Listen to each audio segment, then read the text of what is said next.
Hello, नमस्कार। स्वागत है आप सभी का एक बार फिर से भूगोल की ऑनलाइन कक्षाओं में। अपन यहाँ बात कर रहे हैं integrated BA BEd fourth year में भूगोल का जो भौगोलिक विचारधाराओं का पेपर है उसकी। और इसमें अपना कल जो टॉपिक कंप्लीट हो गया था वो था पौराणिक भूगोल। और अपन ने कल बात भी कर ली थी, सामान्य जानकारी भी अपन ने ले ली थी कि जो शास्त्रीय भूगोल है उसमें यूनानी और रोमन लोगों का क्या योगदान रहा। तो इसमें अपन ने केवल बेसिक बातें की थी। विद्वानों की, भूगोलवेताओं की बातें अपन आज करने वाले हैं इसमें विधिवत रूप से। तो चलिए शुरू करते हैं।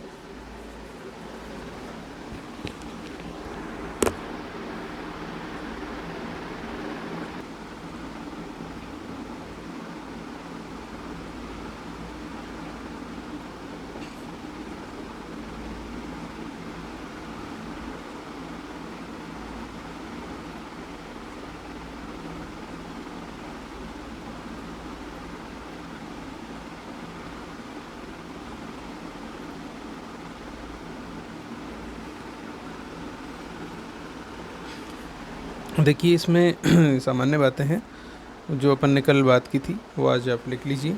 और अगर इसमें कुछ नई बात आती है तो मैं आपको बता देता हूँ, ठीक है। अभी आप यही चिरसमत भूगोल या शास्त्रीय भूगोल या ग्रीक और रोमन भूगोलवेताओं का योगदान जो भी आप रीडिंग लगा रखे हैं इसमें आप पहले लिख लीजिए। देखिए, भूगोल का ज्ञान मनुष्य को प्राग ऐतिहासिक काल से ही रहा है। प्राग ऐतिहासिक काल से ही रहा है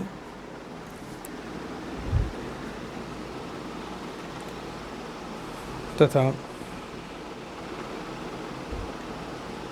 प्राचीन काल में ही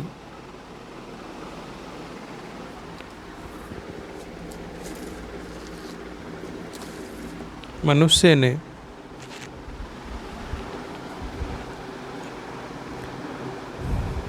तत्कालीन आदिम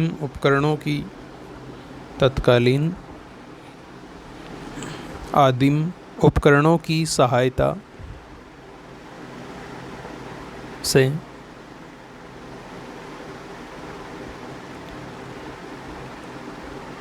अनेक परीक्षण किए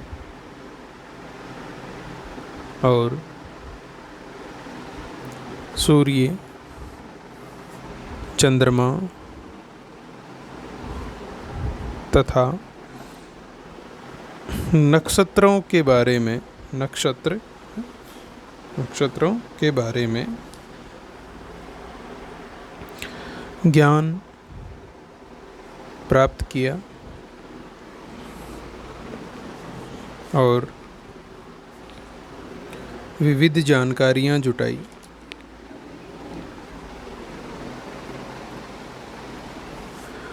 रामायण और महाभारत जैसे महाकाव्यों को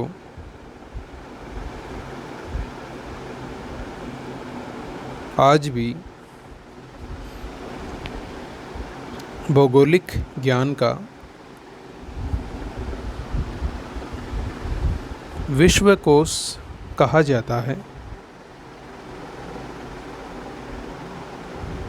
क्योंकि इनमें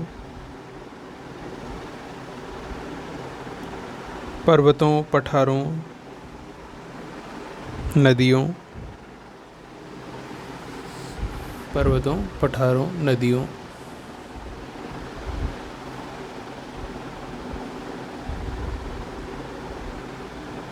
झीलों, वनस्पति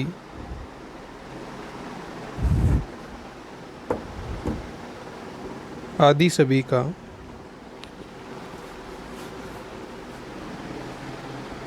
बहुत ही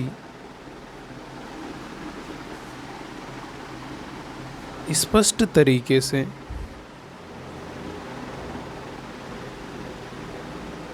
विवरण प्राप्त होता है।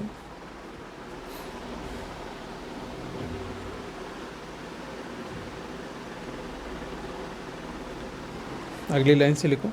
भूगोल के प्रति मनुष्य की जो रुचि है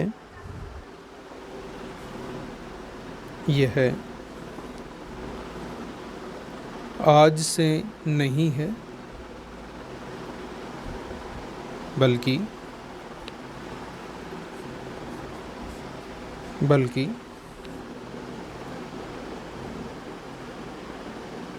मानवीय सभ्यता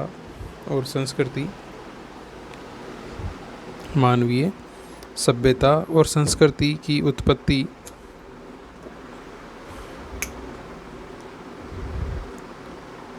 के साथ ही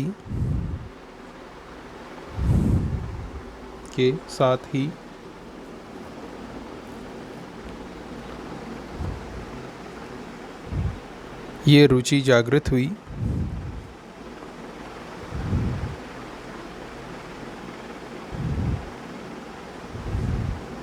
और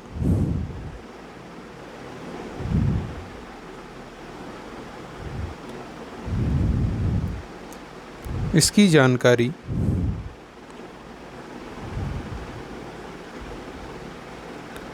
जानकारी हमें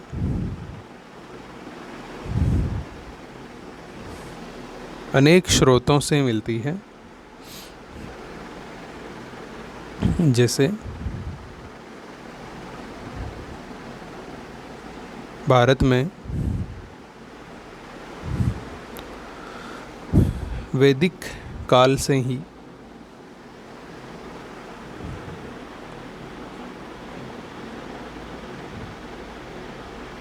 भौगोलिक चिंतन के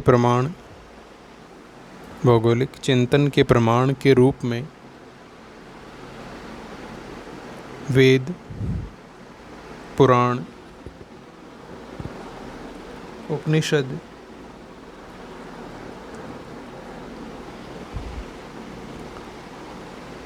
आदि ग्रंथों में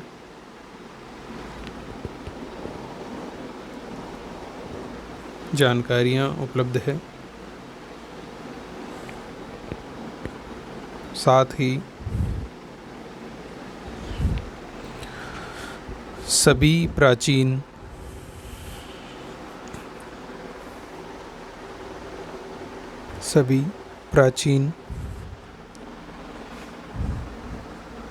सांस्कृतिक केंद्रों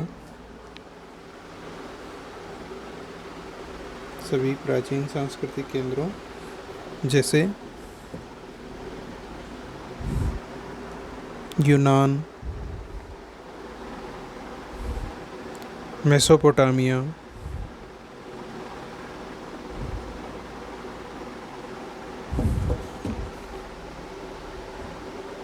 वहंगो नदी घाटी,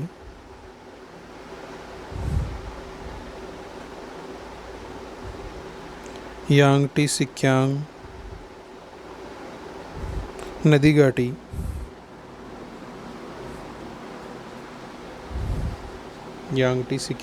घाटी, आदि सभी से महत्वपूर्ण भौगोलिक चिंतन के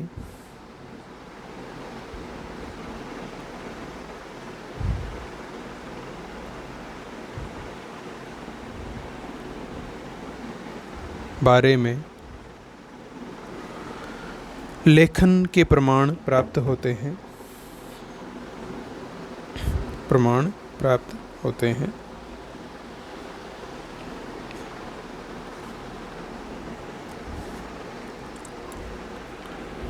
भौगोलिक विकास के इस कालक्रम को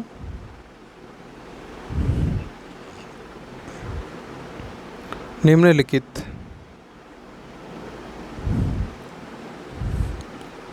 कालों के अंतर्गत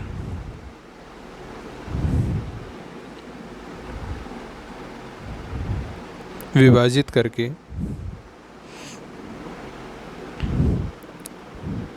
स्पष्ट रूप से समझा जा सकता है।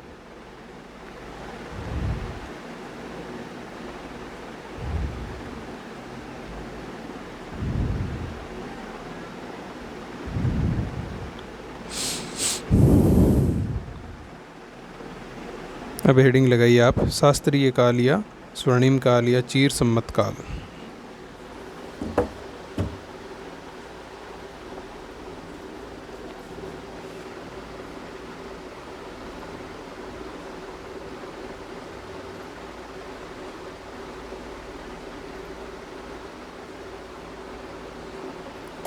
और इसमें लिखिए, 2 या 3 लाइन लिखिए, कुछ नया लगेगा तो मैं बता दूंगा, बाकी आप लिखिए इसको। देखिए, इस युग या काल को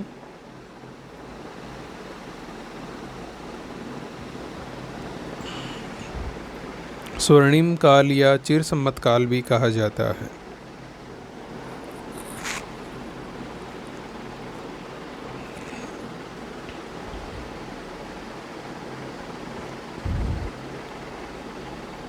स्वर्णिम या शास्त्रीय काल वह युग होता है जिसमें ज्ञान तथा विज्ञान का सर्वाधिक विकास होता है।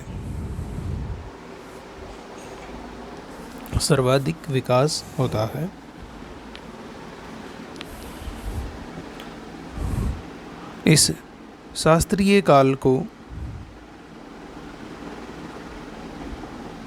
मुख्य रूप से 3 कालों में विभाजित किया जा सकता है।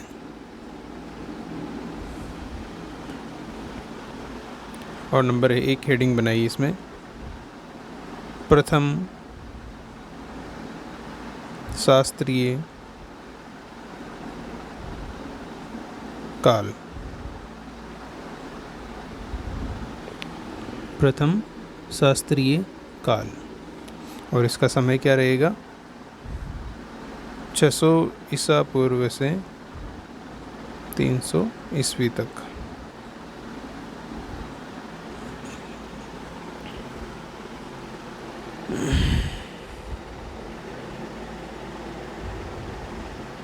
लिखिए, इसे भूगोल का स्वर्णिम युग कहा जाता है, गोल्डन एरा कहा जाता है, क्योंकि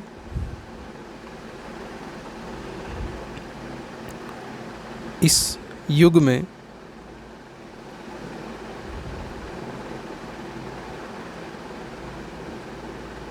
विभिन्न भूगोलवेताओं ने अपने भौगोलिक लेखों की रचना की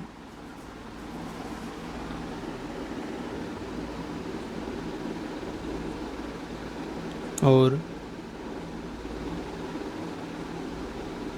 मानचित्र कला का भी विकास किया।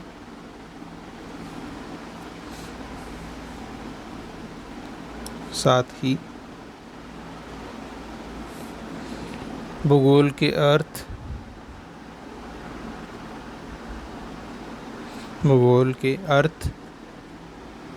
परिभाषा, प्रकृति, विषय क्षेत्र, महत्व आदि का भी विकास किया।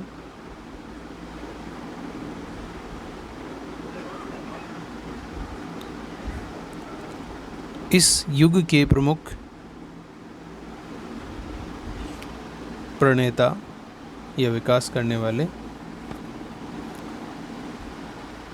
प्रणेता यूनानी और रोमन भूगोलवेता हुए।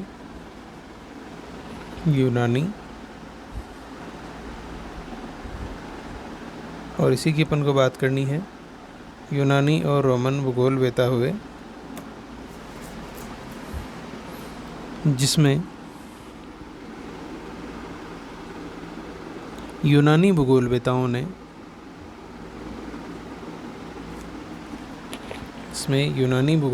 ने सैद्धांतिक भूगोल का विकास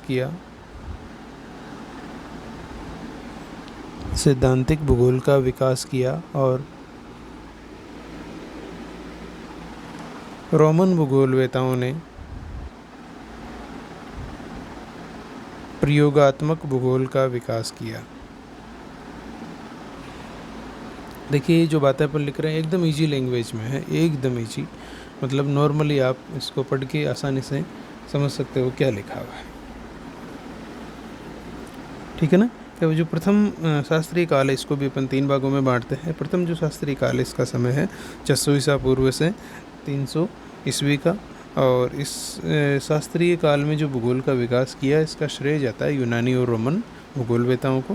इसमें यूनानियों ने तो भूगोल का जो सैद्धांतिक पार्ट है उसको बढ़ाने में योगदान दिया, और वहीं रोमन भूगोलवेताओं ने इसका जो प्रैक्टिकल पोर्शन है उसको बढ़ाने में अपना योगदान दिया, ठीक है। आप दूसरा काल की आप हेडिंग लगाइए, द्वितीय शास्त्रीय काल। इनके बारे में शॉर्ट में लिख रहे हैं, बाकी अभी डिटेल शुरू करेंगे आगे। द्वितीय शास्त्रीय काल,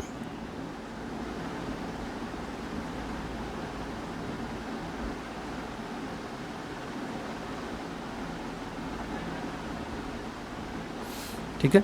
और द्वितीय शास्त्रीय काल का समय क्या हो जाएगा आपने,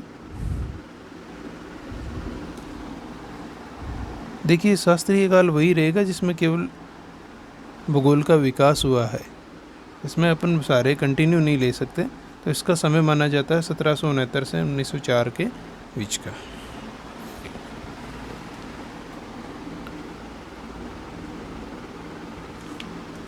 हेडिंग लगा लीजिए, फिर बात करें।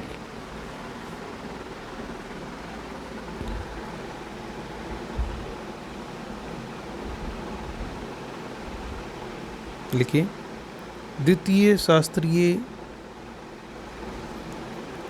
काल के प्रमुख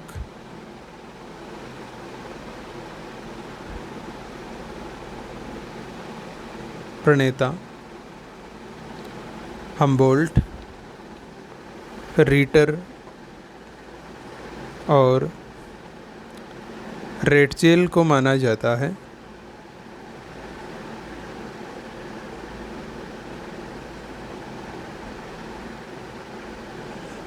इन्होंने आधुनिक भूगोल के विकास में महत्वपूर्ण योगदान दिए, जिसके कारण इन्हें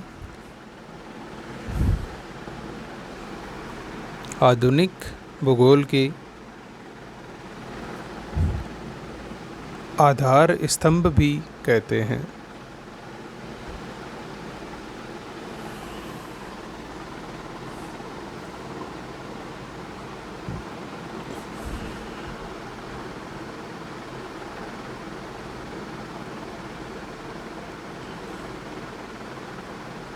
इन्होंने 19वीं शताब्दी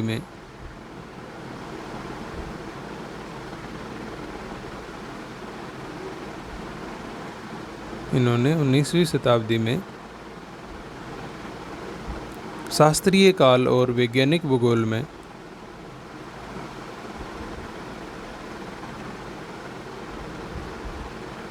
वर्णनात्मक लेखों को कम करके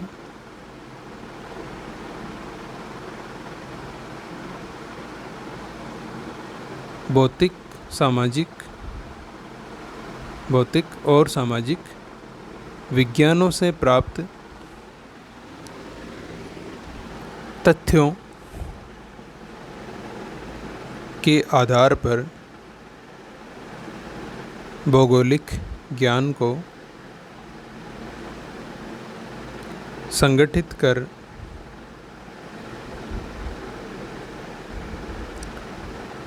मानव पर्यावरण के संबंधों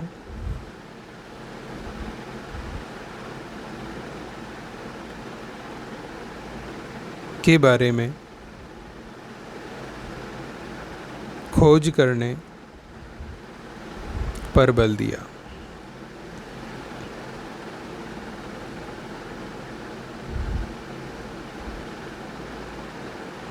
ठीक है, तो ये दूसरा शास्त्रीय काल रहा। अब बात करते हैं तीसरे शास्त्रीय काल की। तो हेडिंग लगाइए तृतीय शास्त्रीय काल।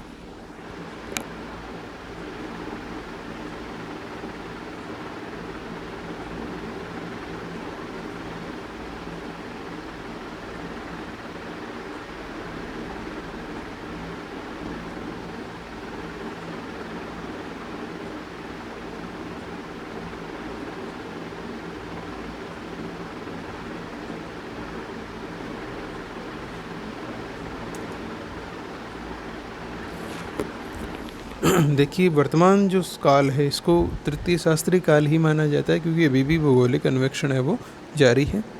और इस काल का जो प्रणेता है वो अपन मानते हैं अमेरिकन भूगोलवेताओं को। तो इसमें लिख लीजिए, तृतीय शास्त्रीय युग के प्रणेता अमेरिकन भूगोलवेताओं को माना जाता है।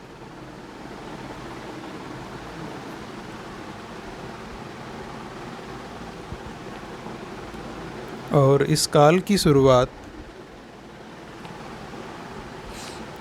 मात्रात्मक क्रांति से मानी जाती है।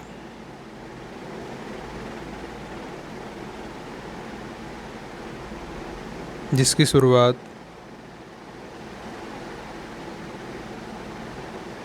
1956 में अमेरिकी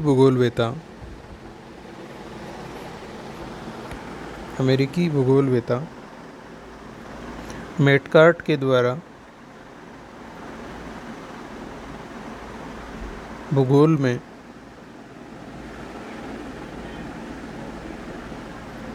मात्रात्मक विधियों के प्रयोग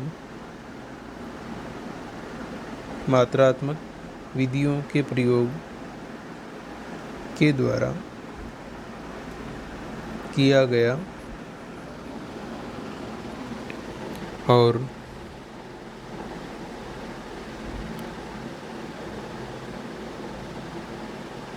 उन्नीस सौ 50 के बाद भूगोल में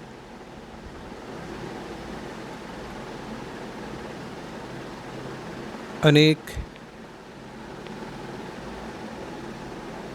नवीन अवधारणाओं का जन्म हुआ।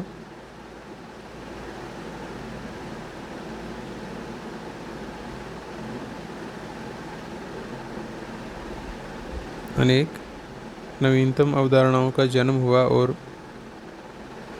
भूगोल का स्वरूप भी परिवर्तित हुआ। जैसे प्रत्यक्षवाद, आदर्शवाद, उपयोगितावाद, मानववाद आदि। ठीक है, तो ये तो अपन शास्त्रीय जो भूगोल का विकास है इसकी एक रूपरेखा अपन ने देखी है आज। तो अब अपन जो शुरुआत करेंगे वो ग्रीक और यूनानी भूगोलवेताओं का योगदान शुरू करने वाले हैं। तो ये योगदान तो अपन कल ही शुरू करेंगे। आज के लिए तो अपन ने इसका जो बेसिक है जो अपन कल बात की वो अपन ने लिखा है, इसको ही अपन ने एक व्यवस्थित रूप से डिवाइडेशन करके लिखा है। अब कल अपन जो यूनानी भूगोलवेता हैं उनकी बात करेंगे कि किस किस का क्या क्या योगदान रहा। ठीक है, तो आज के लिए इतना ही। कल फिर मिलते हैं आगे के टॉपिक के साथ में, क्योंकि आपके लिए सारा कुछ नया है। जल्दबाजी करके इसको कचरे की तरह मिक्स करने में कोई मतलब नहीं है। समय लग सकता है, लेकिन कम से कम ये चीज़ है वो नई है आपके लिए, तो इसको इस प्रकार से पढ़ा जाए कि आगे आपको दोबारा इसमें ज़्यादा माथापच्ची नहीं करनी पड़े। ठीक है, तो धन्यवाद आप सभी का। कल फिर मिलते हैं आगे के टॉपिक के साथ।